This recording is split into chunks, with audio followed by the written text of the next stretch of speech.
पहले सिर्फ banks, hospitals, gels या असाइलम्स इसी तरह की जगहों पे सीसीटीवी कैमरास लगे होते थे, लेकिन आजकल तो खैर हर जगह ये लगते जा रहे हैं और घर के अंदर भी सेफ्टी के लिए इनकी बहुत ज़रूरत रहती है। पहले के टाइम में डीवीआर सिस्टम्स इस्तेमाल होते थे, लेकिन आजकल एनवीआर सिस्टम्स इस्तेमाल होते हैं जो आईपी कैमरास के लिए हम यूज़ करते हैं। इनके अंदर हार्ड डिस्क लगी होती है अलग अलग कन्फिग्रेशन में। जितने हाई एंड का मॉडल आप लेते हैं उतने ज़्यादा चैनल्स आपको इनमें मिलते हैं, यानी उतने ही कैमरास आप इनमें लगा सकते हैं और हार्ड डिस्क भी उसी हिसाब से ज़्यादा हो जाती है ताकि ज़्यादा कैमरा की फुटेज वो स्टोर कर पाए। इन कैमरास में नाइट विजन भी मिलता है, बल्कि कई कैमरास में पैन, जूम और टिल्ट की फंक्शनैलिटी भी आपको मिलती है।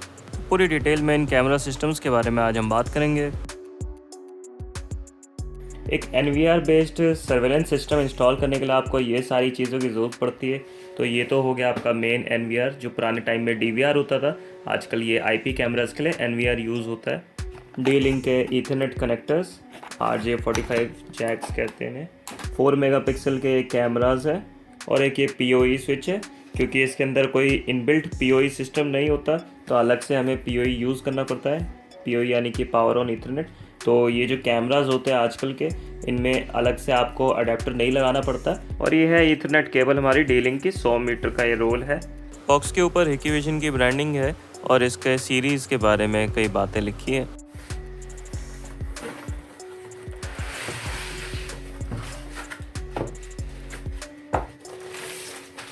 ये इसका एनवीआर होता है। इसकी बैक साइड पे बस आपको इतने ही पोर्ट्स मिलते हैं क्योंकि इसमें PoE एम्बेडेड नहीं है। तो ये जो है लैन पोर्ट, इसके थ्रू कनेक्ट हो गए बाकी सारी कैमरास। ये ऑडियो आउट है, ये ऑडियो इन है माइक के लिए। ये VGA पोर्ट दिया है मॉनिटर लगाने के लिए, या फिर आप HDMI भी यूज़ कर सकते हैं। 12 वोल्ट का इसमें यहाँ पर पावर अडेप्टर लगेगा, इसके साथ इंक्लूडेड होना चाहिए। और ये पावर स्विच है। ये अलार्म सिस्टम्स भी आप इसमें कनेक्ट कर सकते हैं। इस एनवीआर के साथ आपको इस तरह का बॉक्स भी मिलेगा। तो इसके अंदर इसकी और इंस्टॉलेशन हार्डवेयर होनी चाहिए। ये हार्ड डिस्क को पावर देने के लिए है SATA केबल। तो 2 हार्ड डिस्क आप इस एनवीआर में लगा सकते हैं। 2 SATA केबल दिए जिसके थ्रू डेटा ट्रांसफ़र करेगा ये हार्ड डिस्क में। एक ईथरनेट केबल है। 8 स्क्रूज दिए गए हार्ड डिस्क को इसमें लगाने के लिए। एक छोटा सा माउस दिया गया है। 3 पिन 6 एम्पियर की पावर कॉर्ड दी गई है जो इसके पावर अडेप्टर में कनेक्ट होगी। एनवीआर के अंदर हार्ड डिस्क को इंस्टॉल करने के लिए इसके कवर को हटाना पड़ेगा जो काफ़ी सारे पेचों से कसा रहता है। डीवीआर के मुकाबले एनवीआर के अंदर काफ़ी कम सर्किटरी आपको देखने को मिलती है क्योंकि ज़्यादातर प्रोसेसिंग इसमें कैमरास अपने आप ही कर देते हैं। तो एनवीआर को एनालॉग से डिजिटल में सिग्नल को कन्वर्ट नहीं करना पड़ता। कैमरा से सिग्नल ऑलरेडी डिजिटल फॉर्मेट में आता है तो उसको सिर्फ हार्ड डिस्क पे लिखना पड़ता है। एनवीआर के साथ दी गई हार्ड डिस्क की SATA पावर और SATA डेटा केबल्स को कनेक्ट कर लेंगे।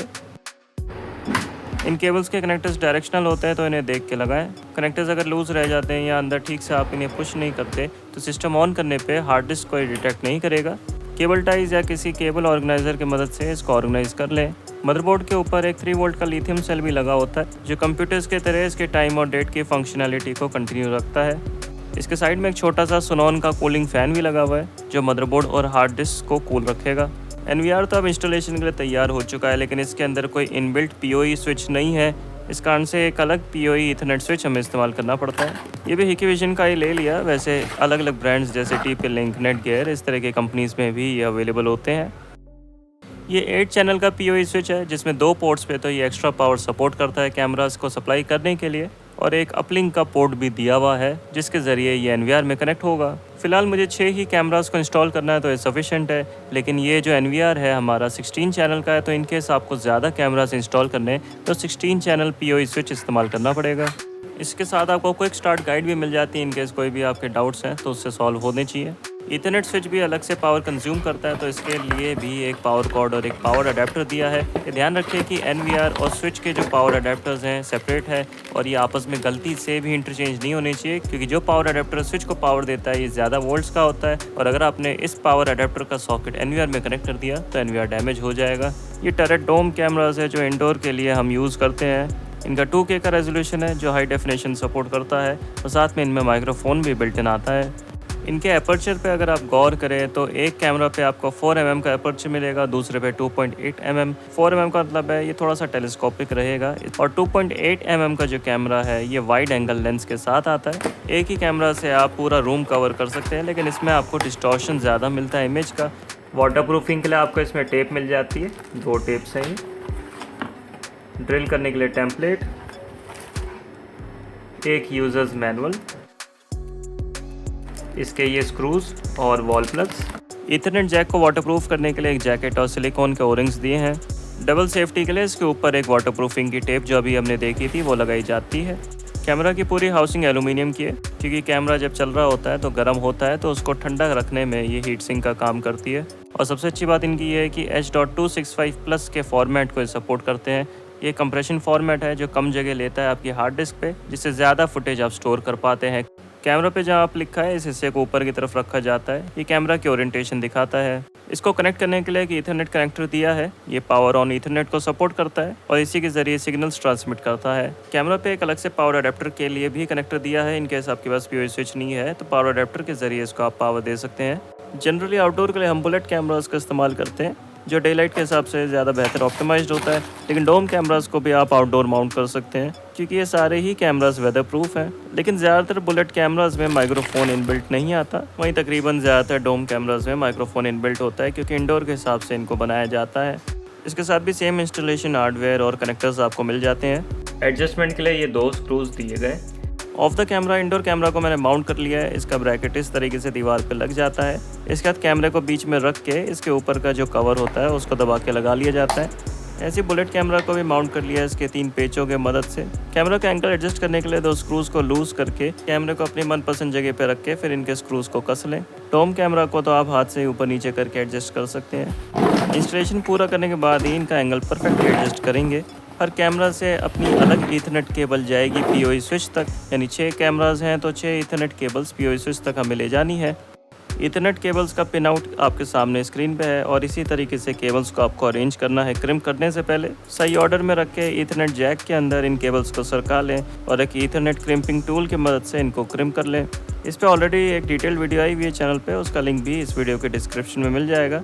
क्रिम्पिंग करते वक्त ध्यान रखें कोई भी केबल छोटी ना रह जाए। सारी केबल्स की लेंथ बराबर रहनी चाहिए ताकि जो ईथरनेट जैक के कनेक्टर्स हैं उनमें ठीक से क्रिम्प हो पाए। कैमरा की फुटेज को किसी वेब इंटरफेस से एक्सेस करने के लिए एक ईथरनेट केबल आपको लोकल एरिया नेटवर्क से कनेक्ट करनी पड़ेगी। अपने केस में जो TP-Link का स्विच है उसी में मैंने कनेक्ट कर दिया ताकि घर के लोकल एरिया नेटवर्क से ये कैमरा कनेक्ट हो जाए। IP कैमरा लगाने के लिए आपको इंटरनेट की ज़रूरत नहीं पड़ती, लेकिन अगर इंटरनेट आप इसको प्रोवाइड करते हैं तो और एक्स्ट्रा फंक्शनैलिटी आपको मिलती है। POE स्विच और NVR में ग्रीन कलर की एक वायर आपको लगी दिख रही होगी, ये अर्थिंग के लिए है और इसको कनेक्ट करना बहुत ज़रूरी है सेफ्टी के लिए। खैर इस फुटेज में थोड़ी ही केबल्स इंस्टॉल करी है। ऑफ द कैमरा सारे केबल्स को लगा के इसको इंस्टॉल कर लिया है। इस NVR में 2 मॉनिटर कनेक्ट करे जा सकते हैं VGA और HDMI केबल्स के जरिए। VGA पे फुल HD रेजोल्यूशन सपोर्ट करता है, वहीं HDMI पे 4K at 30 Hz refresh rate. पहली बार पावर ऑन करने पे ये आपसे एक पासवर्ड रखवाएगा यूज़र नेम के साथ, और पासवर्ड के लिए एक की भी आपसे सेव करवाता है एक पेन ड्राइव पे, ताकि आप अगर पासवर्ड भूल जाए तब भी GUID फाइल के ज़रिए इसको अनलॉक कर पाए। इसके बाद एक अनलॉक पैटर्न भी डलवाता है ये, जिसको आपको 2 बार डालना पड़ता है कन्फर्मेशन के लिए, जैसे कि मोबाइल फ़ोन में आप बनाते हैं। इसको करने के बाद हार्ड डिस्क को भी इनिशियलाइज़ करना पड़ेगा। जब भी हम नई हार्ड डिस्क लगाते हैं किसी भी NVR में तो उसको फॉर्मेट करना पड़ता है। फॉर्मेटिंग में कोई भी पुराना डेटा अगर होता है हार्ड डिस्क में तो डिलीट हो जाता है, और इस प्रोसेस में 5 से 10 मिनट के करीब लग सकते हैं, डिपेंड करता है हार्ड डिस्क का कितना बड़ा साइज़ है। क्योंकि अभी ये नया सिस्टम है तो इसमें 0 GB डेटा दिखा रहा है हार्ड डिस्क में रिकॉर्डेड। धीरे धीरे कैमरा से इसमें फुटेज रिकॉर्ड करेंगे और ये स्पेस ऑक्यूपाई होता रहेगा। शुरू में से 2 टेराबाइट की एक हार्ड ड्राइव मैंने इसमें लगाई थी, बाद में एक और हार्ड ड्राइव लेकर लगानी पड़ी थी मुझे, क्योंकि 6 कैमरा जब आप लगा लेते हैं तो काफ़ी जल्दी ये स्पेस को ऑक्यूपाई करते हैं, और मैं चाहता था कम से कम 1 हफ्ते का तो बैकअप रहे इसमें। डेट और टाइम को बहुत ही एक्यूरेटली इसमें सेट करना पड़ेगा, क्योंकि इन केस कोई भी घटना होती है तो इस पे जो टाइम लिख के आता है उसको एक्चुअल माना जाता है, और अगर यही एक्यूरेट नहीं होगा तो फुटेज पे ही उंगली उठाई जा सकती है किसी भी कोर्ट केस में अगर आपको ज़रूरत पड़े। ये इसको सेलेक्ट करके चेंजेस कन्फर्म कर लें। POE स्विच पे रेंज एक्सटेंड करने के लिए एक स्विच दिया है। इसको ऑन करने के बाद सारे कैमरास को ऐड करेंगे NVR में। अपने आप ही सर्च करके लोकल एरिया नेटवर्क से जो भी कैमरास कनेक्टेड है वो ये डिस्प्ले कर देगा, और एक एक करके कैमरास को आपको ऐड करना पड़ेगा। जो पासवर्ड आपने इसको एक्टिवेट करने के लिए इस्तेमाल करा था वही पासवर्ड कैमरास को ऐड करने के लिए यूज़ करना पड़ेगा। कैमरा के चैनल के हिसाब से इनका आईपी एड्रेस मैंने अपने हिसाब से कस्टमाइज़ कर रखा है। जनरली लोग अपने हिसाब से इसको मॉडिफाई नहीं करना चाहेंगे, तो ऑटोमेटिक पे ही छोड़ के जो भी आईपी एड्रेस ये एनवीआर कैमरास को असाइन करे वही रहने दे। कैमरा को ऐड करने के बाद इसके पैरामीटर्स में और भी बहुत सी सेटिंग्स आपको देखने को मिल जाती है, जैसे कि इसकी एक मेन स्ट्रीम रहती है, एक सेकेंडरी, इसमें अलग अलग रेजोल्यूशन रहता है। बैंडविड्थ के हिसाब से इसको कम ज़्यादा कर सकते हैं। अगर बहुत सारे कैमराज आप लगा रहे हैं तो लाइव स्ट्रीम के लिए इनका जो रेजोल्यूशन है थोड़ा सा आपको ड्रॉप करना पड़ेगा। सारे कैमरास का रेजोल्यूशन मैंने अपने केस में मैक्सिमम रखा हुआ है। बिट रेट वेरिएबल है, वीडियो क्वालिटी मैक्सिमम है, फ्रेम रेट भी फुल है जो भी ये कैमरा सपोर्ट करेगा। शायद 20 से 25 फ्रेम रेट्स आउटपुट करता है। ऐसे वीडियो एनकोडिंग के लिए H.265 प्लस को मैं एनिमल कर दूंगा। इससे कम स्पेस में ज़्यादा लंबी फुटेज को आप स्टोर कर पाते हैं, क्योंकि ये एक हाई एफिशिएंसी वीडियो एनकोडिंग का फॉर्मेट है। इन सभी कैमरास में नाइट विजन भी है, क्योंकि इंफ्रारेड एलईडीज इनमें बिल्ट इन है, जिससे रात को भी बहुत ही क्लियर फुटेज देता है काफ़ी दूरी तक। खैर रात को इसमें कलर्स गायब हो जाते हैं और ये सिर्फ ब्लैक एंड वाइट फुटेज ही आपको दे सकता है। हिकिविजन की तरफ से ऐसे कैमरास भी अवेलेबल हैं जो अंधेरी रात में भी बिल्कुल क्रिस्टल क्लियर फुटेज आपको दिखाते हैं कलर्स के साथ। इसको इंस्टॉल करने के कुछ समय बाद ही हिकिविजन की तरफ से सॉफ्टवेयर अपडेट अवेलेबल हो गई थी। इसके लिए सॉफ्टवेयर अपडेट करने के लिए हिकिविजन की वेबसाइट पे जाके अपने एनवीआर के मॉडल को आप सेलेक्ट करेंगे तो लेटेस्ट फॉर्मवेयर आपको मिल जाएगी देखने के लिए। उसको किसी पेन ड्राइव में डाउनलोड करके एनवीआर से पेन ड्राइव कनेक्ट करके फिर आप इंस्टॉल कर सकते हैं। सॉफ्टवेयर अपडेट करने के लिए आपके पास यूपीएस भी होना चाहिए, ताकि इस दौरान बिल्कुल भी बिजली बीच में बंद ना हो। अगर सॉफ्टवेयर अपडेट सक्सेसफुली नहीं हो पाता है, बीच में किसी कारण रुक जाता है, आपकी जो डिवाइस है ये डेड भी हो सकती है। इसलिए अगर डिवाइस ठीक चल रही है, फंक्शनैलिटी से आप सेटिस्फाइड है, तो सॉफ्टवेयर अपडेट करने की ज़रूरत नहीं है। कोई ऐसी एक्स्ट्रा फंक्शनैलिटी अपडेटेड सॉफ्टवेयर आपको नहीं देती है। जैसे एनवीआर की फर्मवेयर हमने अपडेट करी है, इसी तरीके से अलग अलग कैमरास की भी फर्मवेयर आपको अपडेट करनी पड़ेगी, क्योंकि हर एक कैमरा अपने आप में एक कंप्यूटर के तरह है। इसी कारण से हर कैमरा की फर्मवेयर इंडिविजुअली अपडेट करनी पड़ती है। लेकिन हिकिविजन का जो यूज़र इंटरफेस है इसको आसान बनाता है, तो ज़्यादा दिक्कत नहीं आती। बेसिक सेटिंग्स के बारे में तो हमने ऑलरेडी बात कर ली थी। यहाँ से आप माउस पॉइंटर की जो स्पीड होती है इसको कम ज़्यादा कर सकते हैं अपनी ज़रूरत के हिसाब से। DST का मतलब होता है डे लाइट सेविंग टाइम, और कुछ कंट्रीज़ इसको इस्तेमाल करती हैं। हमारे इंडिया में ज़्यादा काम नहीं आता है ये, क्योंकि यहाँ काफ़ी धूप निकलती है। लॉक स्क्रीन की टाइमिंग आप यहाँ पर अपने हिसाब से चेंज कर सकते हैं। ये कितनी देर में अपने आप को लॉक कर लेता है, ये उस चीज़ की सेटिंग है। मेन्यू के ऑप्शंस कौन से मॉनिटर पे आप चाहते हैं ये डिस्प्ले करे, तो वो भी सिलेक्ट कर सकते हैं HDMI और VGA के बीच में। वैसे इसको ऑटो पे रखना ज़्यादा सही रहता है, क्योंकि जो भी आप मॉनिटर कनेक्ट करेंगे जिस भी आउटपुट पे, उसी पे आपको मेन्यू ऑप्शंस डिस्प्ले कर देगा। विंडो का डिवीजन आप यहाँ पर चेंज कर सकते हैं, यानी एक बार में कितनी स्क्रीन आप देखना चाहते हैं। अब क्योंकि ये NVR 16 चैनल्स को सपोर्ट करता है, तो एक ही बार में सारी फुटेजेस ये डिस्प्ले कर सकता है, लेकिन जो क्वालिटी है वो थोड़ी सी ड्रॉप करनी पड़ती है ताकि इतना बैंडविड्थ मिल जाए। अलग अलग एडमिन्स के नाम और पासवर्ड आप सेट कर सकते हैं अपने हिसाब से। आईपी एड्रेस मैं स्टैटिक रखना पसंद करता हूँ, इससे बार बार ये चेंज नहीं होता, क्योंकि अगर राउटर इसको अलग अलग आईपी एड्रेस असाइन करता है तो वेब एड्रेस से फिर अलग अलग आईपी एड्रेस डालना पड़ता है और एक्सेस करने में थोड़ा सा उससे दिक्कत आती है। बाकी और भी एडिशनल सेटिंग्स हैं इसमें। अगर आप इसको नेटवर्क से कनेक्ट करना चाहते हैं, रिमोटली एक्सेस करना चाहते हैं कहीं दूर बैठे हुए, अगर इंटरनेट से इसको कनेक्ट करा हुआ है तो वो भी कर सकते हैं। यहाँ सारे कैमरास ये डिस्प्ले कर रहा है और कैमरास के अपने अपने आईपी एड्रेसेस हैं। कैमरा के अंदर डिस्प्ले में जाके इसके और एडिशनल सेटिंग आप कर पाएंगे टाइम और डेट को लेकर। यहाँ से आप फॉर्मेट चेंज कर सकते हैं टाइम का, डेट का, और अपने हिसाब से और इसमें बहुत सी चीज़ें चेंज कर सकते हैं। एक्सपोजर की इसमें सेटिंग्स दी गई है, बाकी सब ऑटोमेटिक ही रहता है जनरली, और ये ठीक काम करता है। इन केस कोई इश्यूज़ आ रहे होते हैं आपको, जैसे बहुत ज़्यादा सनलाइट पड़ रही है अगर कैमरे पे, या बहुत अंधेरा है, तो इसके हिसाब से आप कम ज़्यादा कर सकते हैं। सारा इसमें ऑटोमेटिक ही छोड़ दिया है मैंने। हिकिविजन के कैमराज में फुटेज की क्वालिटी काफ़ी क्रिस्प होती है दूसरे ब्रांड्स के मुकाबले। बहुत अच्छे से ट्यूनिंग कर रखी है कंपनी ने। अब इसमें प्राइवेसी मास्क के फीचर में क्या होता है, सपोज़ आप कोई एक एरिया को प्राइवेसी देना चाहते हैं, जैसे कोई रूम में या कोई भी ऐसी सेंसिटिव जगह है, तो वहाँ पर आप प्राइवेसी का मास्क एक तरह से कर सकते हैं। एटमोस्ट ये आपको 4 जगह मार्क करने को दे देता है, अपने हिसाब से आप इसी को कर सकते हैं मॉडिफाई। इन सारे ही कैमरास में मोशन डिटेक्शन का भी फीचर मिल जाता है। इसका जो एल्गोरिदम इतना स्मार्ट है कि मोशन को डिटेक्ट कर लेता है, तो इसकी सेंसिटिविटी भी आप अपने हिसाब से कम ज़्यादा कर सकते हैं। इन केस कैमरा आपने ऐसी जगह इंस्टॉल करा है जहाँ पर बहुत ज़्यादा मूविंग इमेजेस आती हैं बार बार, जैसे कोई पेड़ है या कोई और चीज़ है, तो आप इसको कम कर सकते हैं सेंसिटिविटी को। इस सेटिंग से फ़र्क पड़ता है कि कब कैमरा रिकॉर्ड कर रहा है और कब नहीं कर रहा है। इन केस आपने मोशन डिटेक्शन एनेबल करके रिकॉर्डिंग का फीचर कर रखा है। मैंने अपने केस में पूरे 24 घंटे रिकॉर्डिंग के लिए कैमरा उसको लगा रखा है। मोशन डिटेक्शन का ये फ़ायदा रहता है, इनकेस आप चेक करना चाहते हैं कि कब कोई घटना हुई है, आगे पीछे इंसान जा रहा है या नहीं, तो फिर उसमें मार्किंग होके आ जाती है रेड कलर में, तो आपको पता चल जाता है कि कहाँ पर फुटेज में एक्शन है। पूरी फुटेज आपको बैठ के नहीं देखनी पड़ती। ऐसे इसमें शेड्यूलिंग आप कर सकते हैं फुटेज की, जैसे मंडे के लिए कर दिया, ट्यूसडे के लिए कर दिया, अलग अलग आवर्स आप इसमें सेट कर सकते हैं, कब रिकॉर्डिंग चालू करनी है, कब ऑफ करनी है। अगर आप पुरानी रिकॉर्डिंग्स को देखना चाहते हैं तो प्लेबैक पे जाके कैमरा का चैनल सेलेक्ट करें यहाँ से, और ये देख सकते हैं अभी ये रात की फुटेज है। और अगर इसी फुटेज को आप आगे पीछे करके देखना चाहते हैं तो ये भी कर सकते हैं।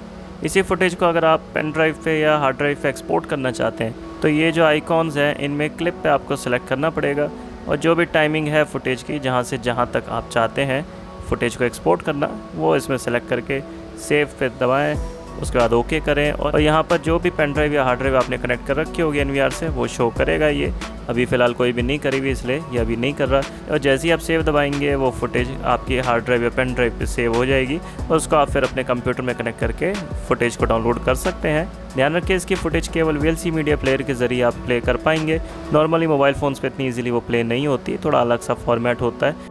एक NVR बेस्ड CCTV सिस्टम को इंस्टॉल करना काफ़ी कॉम्प्लिकेटेड होता है, स्पेशली सॉफ्टवेयर के मामले में ज़्यादातर लोगों को काफ़ी दिक्कत आती है। लेकिन इसकी सॉफ्टवेयर में इतनी सारी सेटिंग्स है कि एक एवरेज यूज़र को जानने की ज़रूरत नहीं है और एक वीडियो में कवर नहीं करा जा सकता। लेकिन मुझे उम्मीद है इस वीडियो को देखने के बाद एक एवरेज यूज़र भी इस CCTV सिस्टम को इंस्टॉल कर पाएगा और बेसिक्स भी समझ पाएगा, जैसे कैमरा की अगर फुटेज निकालनी है या पीछे अगर आप देख के एक्सेस करना चाहते हैं किसी फुटेज को किसी पर्टिकुलर डेट या टाइम पे।